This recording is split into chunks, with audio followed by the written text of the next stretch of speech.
मुख्यमंत्री भजनलाल शर्मा का आज दिल्ली दौरा है। प्रधानमंत्री नरेंद्र मोदी से उन्होंने मुलाकात की है। पीएम आवास पर तकरीबन 1 घंटे तक ये मुलाकात चलती है। कई अहम मुद्दों पर भी उन्होंने चर्चा की। तो वहीं प्रदेश के विभिन्न विकास योजनाओं को लेकर के गंभीरता के साथ में चर्चा होती है। और मुलाकात की तस्वीरें आज हमने सच बेधड़क पर भी दिखाई थी। प्रधानमंत्री नरेंद्र मोदी और मुख्यमंत्री भजनलाल शर्मा की मुलाकात होती है और वो तस्वीरें आपने देखी। इसके अलावा बताया जा रहा है इस मुलाकात में चर्चा का प्रमुख केंद्र विकास की योजनाओं को लेकर के रहा और ऐसे में कई विकास की योजनाओं को लेकर के चर्चा हुई, विचार विमर्श हुआ। इसके अलावा मुख्यमंत्री भजनलाल शर्मा का कई केंद्रीय मंत्रियों के साथ में मुलाकात का कार्यक्रम भी है। 2 तस्वीरें आपकी टीवी स्क्रीन पर। पहली तस्वीर उस वक्त की है जब मुख्यमंत्री भजनलाल शर्मा प्रधानमंत्री नरेंद्र मोदी से मुलाकात करते हैं। मुलाकात की तस्वीरें और बड़ी ही हंसती मुस्कुराती ये तस्वीरें, साथ में गंभीरता के साथ में चर्चा भी होती है और कई महत्वपूर्ण मुद्दों पर चर्चा हुई। उसमें खासा फोकस राजस्थान की विकास योजनाओं को लेकर के रहा। विकास योजनाओं पर अलग अलग तरीके से पहलुओं पर चर्चा की जाती है प्रधानमंत्री नरेंद्र मोदी के साथ में। तो ये 2 तस्वीरें। दूसरी तस्वीर आप जो देख रहे हैं, मुख्यमंत्री भजनलाल शर्मा का काफिला जब प्रधानमंत्री नरेंद्र मोदी के साथ मुलाकात करने वो जा रहे होते हैं तब की ये तस्वीरें हैं। और पहली तस्वीर जब वो मुलाकात करते हैं। तो ये तस्वीरें आज हमने आपको सच बेधड़क पर लगातार दिखाई। मुख्यमंत्री भजनलाल शर्मा ने केंद्रीय वित्त मंत्री निर्मला सीतारमण और केंद्रीय कृषि और ग्रामीण विकास मंत्री शिवराज सिंह चौहान से भी मुलाकात की। मुख्यमंत्री ने आज कृषि भवन नई दिल्ली में केंद्रीय मंत्री शिवराज सिंह चौहान से भेंट की। तस्वीरें आप देख लीजिए। इस दौरान राज्य में कृषि और किसान कल्याण और ग्रामीण विकास से जुड़े विषयों पर भी चर्चा हुई। तो वही कर्तव्य भवन में वित्त मंत्री निर्मला सीतारमण से वित्त से जुड़े मुद्दों पर भी चर्चा होती है। तो ये तस्वीरें उस वक्त की जब प्रधानमंत्री नरेंद्र मोदी से मुलाकात कर ली जाती है और उसके बाद जैसा कि हमने आपको लगातार बताया कि कई केंद्रीय दिग्गजों से, मंत्रियों से भी मुलाकात का कार्यक्रम रहेगा। तो निर्मला सीतारमण से भी यहाँ पर मुलाकात होती है, तो वहीं शिवराज सिंह चौहान से भी मुलाकात होती है और ये तमाम मुलाकातों की तस्वीरें एक के बाद एक। तो वित्त मंत्री निर्मला सीतारमण से जाहिर सी बात है वित्त से जुड़े कई मुद्दों पर चर्चा हुई होगी। और अब आप जो देख रहे हैं वो शिवराज सिंह चौहान की ये तस्वीरें हैं। किसान कल्याण और ग्रामीण विकास से जुड़े कई विषयों पर चर्चा मुख्यमंत्री भजनलाल शर्मा करते हैं। तो आज और ज्यादा जानकारी के लिए पॉलिटिकल एडिटर लाल सिंह फौजदार हमारे साथ में फोन लाइन पर जुड़ चुके हैं। लाल सिंह, आज सुबह से ही हमने ये मुलाकात की तस्वीरें दिखाई है, चाहे प्रधानमंत्री नरेंद्र मोदी के साथ में हो या फिर वित्त मंत्री निर्मला सीतारमण के साथ में हो या फिर शिवराज सिंह चौहान के साथ में मुख्यमंत्री की मुलाकात। क्या कुछ इनके मायने और क्या कुछ इन मुलाकातों में खास रहा? मुख्यमंत्री भजनलाल शर्मा का ये दिल्ली दौरा कई मायनों में अहम है। वजह क्योंकि 1 घंटे पीएम मोदी से मुलाकात ये साफ दर्शाता है कि राजस्थान के विजन को लेकर मुख्यमंत्री और केंद्र सरकार कितनी गंभीर है। लगातार केंद्र और राज्य सरकार के बीच जो योजनाएं चल रही है, जो साझा समन्वय से योजना राजस्थान में चल रही है, तो समय पर जमीनी धरातल पर उतारा जाए, वित्तीय संकट उनके सामने न आए। लिहाजा लगातार 1 घंटे की मुलाकात उस विजन को बता रही है किस तरह राजस्थान को विकसित राजस्थान की दिशा में दोनों सरकारें मिलकर प्रयास कर रही है। इसके बाद और मुलाकात की बात करते हैं, निर्मला सीतारमण से मुलाकात हुई है। कृषि मंत्री से मुलाकात होना इस मायने में बहुत अहम है क्योंकि लगातार कृषि के क्षेत्र में खासकर मिलेट्स पे जो फोकस किया जा रहा है, राजस्थान का जो मिलेट्स है उसको कैसे अंतर्राष्ट्रीय स्तर पर पहचान दिलाई जाए, स्तरीय उस तरह पहचान दिलाई जाए क्योंकि लगातार मिलेट्स का जो उत्पादन राजस्थान में कैसे बढ़ावा उसको दिया जाए। आपने देखा होगा हाल ही में पीएम मोदी का उद्घाटन देखने अमित शाह के उद्बोधन में बात कही थी उन्होंने किसानों को कि कई मिलेट्स के उत्पादन ऐसे जो हमें आज भी विदेशों से मंगाने पड़ते हैं। उनका किसानों को आह्वान करना, खासकर राजस्थान उसमें अपनी एक अहम भूमिका निभा सकता है। ऐसे में कृषि मंत्री शिवराज सिंह चौहान से मुलाकात, निर्मला सीतारमण से मुलाकात, पीएम मोदी से मुलाकात, ये सभी मुलाकातें राजस्थान के संदर्भ में इस लिहाज से अहम है क्योंकि हर दिशा में राजस्थान कैसे आगे बढ़े, जो विजन डॉक्यूमेंट्स है सरकार का वो जमीनी धरातल पर सही समय में कैसे उतरे, उन तमाम विषयों को ध्यान में रखते हुए ये मुलाकात हुई। हालांकि मंत्रिमंडल फेरबदल विस्तार से भी इस मुलाकातों को देखकर जोड़ा जा रहा है। लेकिन फिलहाल ये मुलाकातें राजस्थान के विजन को लेकर हैं, राजस्थान की योजनाओं को लेकर हैं और आगे कैसे राजस्थान को विकसित किया जाए, इस दिशा में कैसे बेहतर किया जा सकता है, इनको लेकर मुलाकातें की गई है। जी ठीक है लाल सिंह, क्या लगता है कि इस बारे में कोई जानकारी है और भी आगे केंद्रीय मंत्रियों से मुलाकात आज होनी है या फिर आज की यही तस्वीरें? लेकिन तो आगे आने का शाम को उनका वापस आने का कार्यक्रम है, क्योंकि कल उनको कलकत्ता जाना है। कलकत्ता में प्रवासी राजस्थानियों का एक सम्मेलन है, बड़ा सम्मेलन, इसमें मुख्यमंत्री भजनलाल शर्मा शिरकत करेंगे। लेकिन अभी और भी मुलाकातें हो सकती है, इसमें कोई दौरान नहीं, लेकिन ये अहम मुलाकातें हो चुकी है और मुख्यमंत्री भजनलाल शर्मा का अब जयपुर आने का कार्यक्रम है।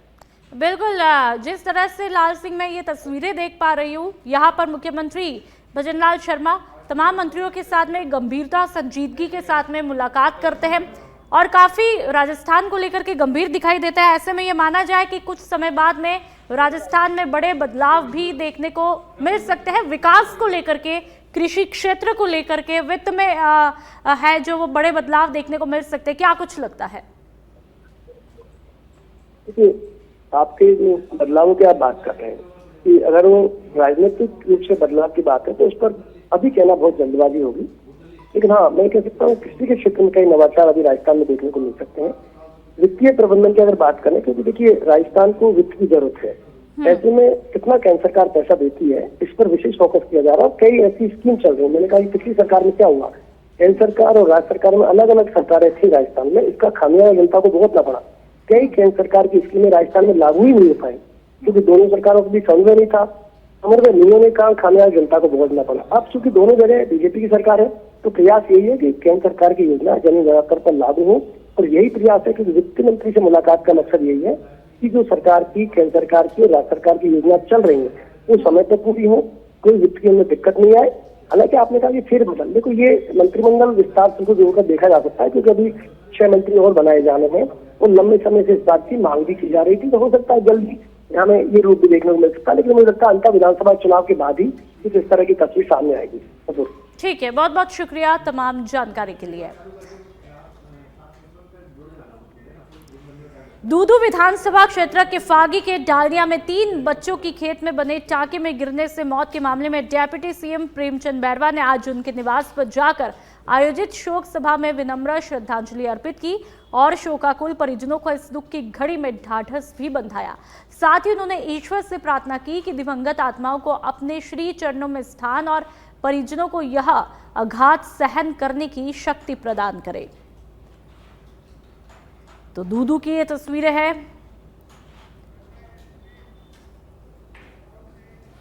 धौलपुर में अवैध बजरी के खिलाफ सदर थाना पुलिस ने कार्रवाई की है, जिसमें बजरी से भरे एक ट्रक को जब्त करके एक बजरी माफिया को भी गिरफ्तार किया है।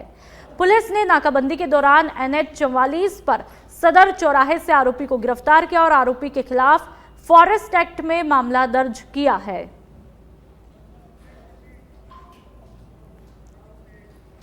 अजमेर मेले में बीकानेर से आया 800 किलो वजन वाला मुर्रा नस्ल का भैंसा बुलबुल लोगों के लिए आकर्षण का केंद्र बना हुआ है और भैंसा की तस्वीरें आप देख सकते हैं।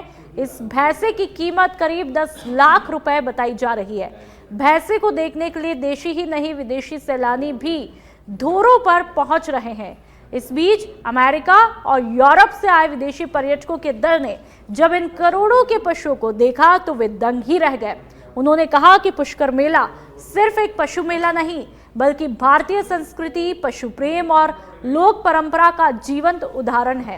अब तक पुष्कर मेले में कुल 3021 पशु पहुंच चुके हैं, जिनमें 2102 घोड़े और 917 ऊंट भी शामिल है।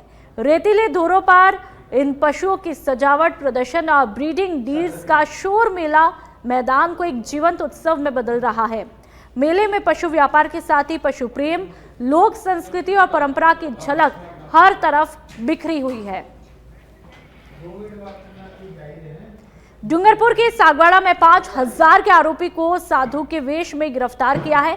पुलिस को यह सफलता ऑपरेशन सुदर्शन चक्र के तहत मिली है, जो कि डूंगरपुर पुलिस अधीक्षक की तरफ से चलाया है। एसपी मनीष कुमार ने बताया कि पुलिस लंबे समय से उसकी तलाश कर रही है।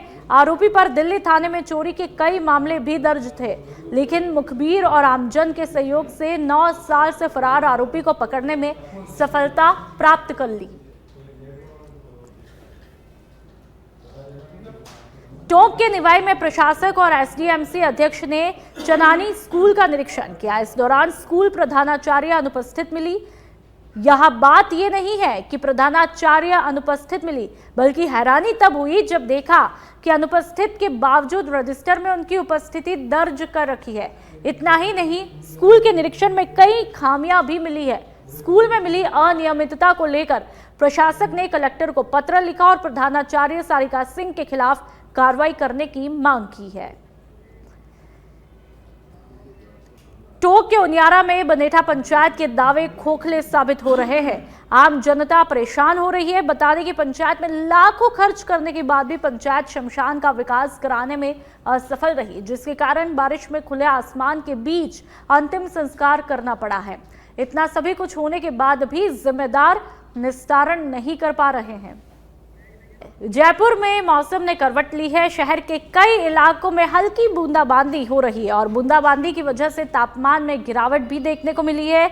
लोगों को हल्की सर्दी का एहसास भी हो रहा है और इस पे जानकारी के लिए निरंजन हमारे साथ में जुड़ चुके हैं सीधा, और वो अपडेट देंगे कि आखिरकार मौसम किस तरह से करवट ले रहा है। और निरंजन हमारे साथ में जुड़ चुके हैं। निरंजन, आपको देखा जा रहा है पीछे बारिश भी हो रही है, ऐसे में मौसम किस तरह से करवट लेता हुआ दिखाई दे रहा है? क्या हल्की सर्दी लगना भी अब शुरू हो चुकी है? सर्दी ने दस्तक दे दी है?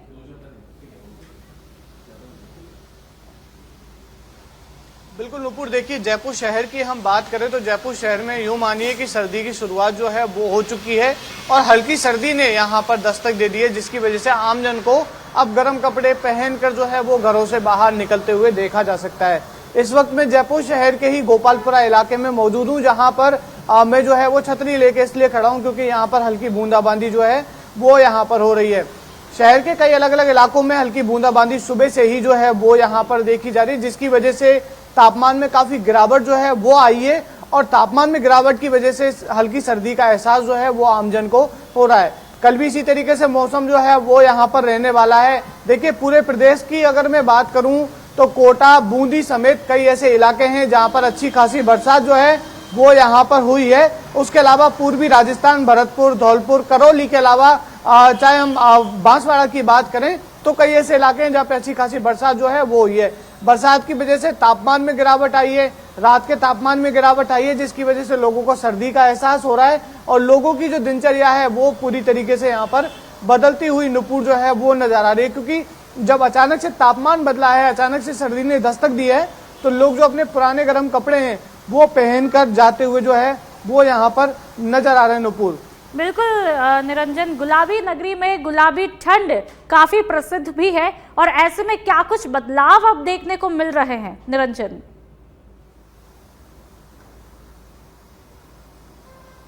देखिए सबसे पहला बदलाव जो है वो सर्दी की वजह से होगा, वो मॉर्निंग में होगा। मॉर्निंग वॉक करने वाले जो लोग हैं उनका पूरा टाइम शेड्यूल जो है वो बदल जाएगा। उसके अलावा उनके पहनावे के कपड़े जो हैं वो पूरी तरीके से यहाँ पर बदल जाएंगे। जो टी शर्ट में और लोअर में जो लोग जो है मॉर्निंग वॉक या फिर दौड़ लगाते हुए नजर आ रहे थे वो अब सर्दी वाले कपड़ों में जो है वो नजर आएंगे। उसके अलावा मार्केट में भी अब जो है वो पूरी तरीके से लोग एक्टिव नजर आएंगे या फिर मार्केट में जो है वो चहल पहल देखने को मिलेगी, क्योंकि सर्दी ने जब अचानक से दस्तक दी है तो लोग गर्म कपड़े जो है वो खरीदने के लिए मार्केट में निकलने वाले हैं।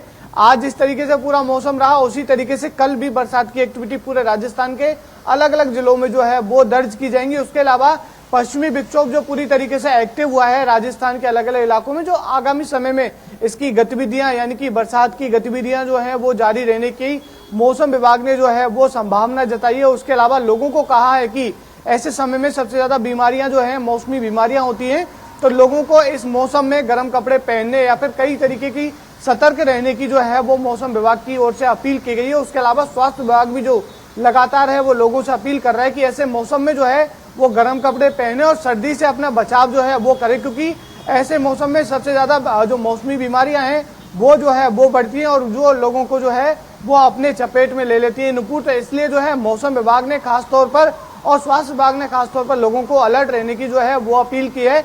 आगामी समय में इसी तरीके से मौसम रहने वाला है और लोगों को हल्की सर्दी का एहसास जो है। निरंजन, बहुत बहुत शुक्रिया। और ये सतर्कता कहीं ना कहीं आपसे भी देखने को मिल रही है क्योंकि जिस तरह से आप जिम्मेदार तस्वीरें दिखा रहे हैं जिम्मेदार नागरिक के तौर पर, पत्रकार के तौर पर, तो जाहिर सी बात है लोग बेहतर तरीके से सतर्क भी होते हैं।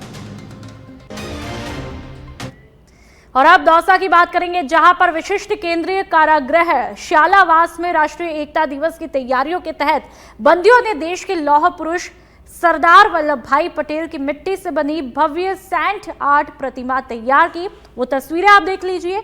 ये प्रतिमा पूरी तरह जेल परिसर की प्राकृतिक मिट्टी और रंगों से तैयार की है। इस कलाकृति को बंदी राजेश मूर्तिकार ने अपने हुनर और परिश्रम से गढ़ा, तो वही बंदी संदीप गुप्ता ने सहयोगी भूमिका भी निभाई है। तो वही मिट्टी से बने पटेल के इस चित्र में उनके दृढ़ व्यक्तित्व और राष्ट्रीय एकता के भाव को बखूबी तरीके से दर्शाया है। जेलर विकास बागोरिया ने बताया कि राष्ट्रीय एकता दिवस के उपलक्ष्य में जेल में देश की एकता के लिए शपथ ग्रहण, नुक्कड़ नाटक, एकता परेड जैसे कई कार्यक्रम भी आयोजित किए जाएंगे।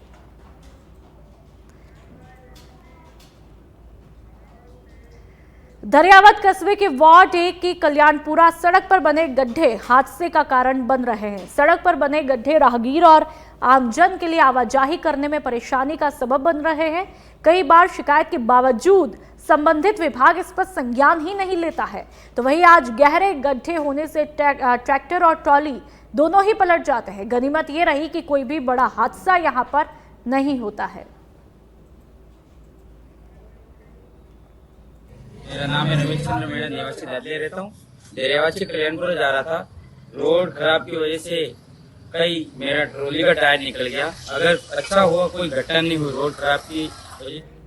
और अब मंडावा की बात करेंगे। अतिक्रमण को लेकर के प्रशासन की कार्रवाई देखने को मिली। बहादुरवास के राजस्व ग्राम पंजी का बास में प्रशासन ने कार्रवाई को अंजाम दिया। 17 कच्चे पक्के अतिक्रमणों पर प्रशासन का पीला पंजा चला है। सरकारी भूमि के 17 फैसलों के निर्णय होने पर की गई अतिक्रमण मुक्त कार्रवाई। तहसील से राजस्व प्रशासन और पुलिस प्रशासन मौके पर भी मौजूद रहा। नोटिस चस्पा करने के बाद करीब 10 जगहों से खुद से हटाए गए अतिक्रमण। प्रशासन ने 20 बीघा जमीन को भी अतिक्रमण मुक्त करवाया। राजस्व ग्राम पंजी का बास ग्राम पंचायत बहादुरवास में सरकारी भूमि पे अतिक्रमण के 17 फैसले निर्णय किए गए थे, जिनको न्यायालय के आदेश की पालना में आज सभी 17 स्थानों से अतिक्रमण हटा के और उनको अतिक्रमण मुक्त किया जा रहा है। जिस कड़ी में पुलिस प्रशासन तहसील से राजस्व हटाने की कार्रवाई की गई, जिसमें लगभग 17 अतिक्रमियों के अतिक्रमण हटाए गए, जिनमें लगभग 2 हेक्टेयर भूमि 2 है उसको अतिक्रमण मुक्त करवाया गया। जिनमें से लगभग ग्रामीणों ने अपनी स्वेच्छा से अतिक्रमण हटा लिया और जिसमें से 2-4 अतिक्रमण थे जो जिन्होंने नहीं हटाया वो प्रशासन द्वारा राजस्थान विधानसभा के अध्यक्ष वासुदेव देवनानी से विधानसभा में नव पद स्थापित एसीबी महानिदेशक गोविंद गुप्ता और जयपुर पुलिस आयुक्त सचिन मित्तल ने शिष्टाचार मुलाकात की है। शिष्टाचार मुलाकात की तस्वीरें आप देख लीजिए। विधानसभा अध्यक्ष वासुदेव देवनानी ने गुप्ता और मित्तल को नई जिम्मेदारी संभालने पर शुभकामनाएं दी है। अध्यक्ष देवनानी से दोनों अधिकारियों ने संबंधित विभाग में किए जा रहे कार्यों के बारे में जानकारी दी। विधानसभा अध्यक्ष ने दोनों अधिकारियों को विभागों में नवाचारों के लिए सुझाव भी दिए।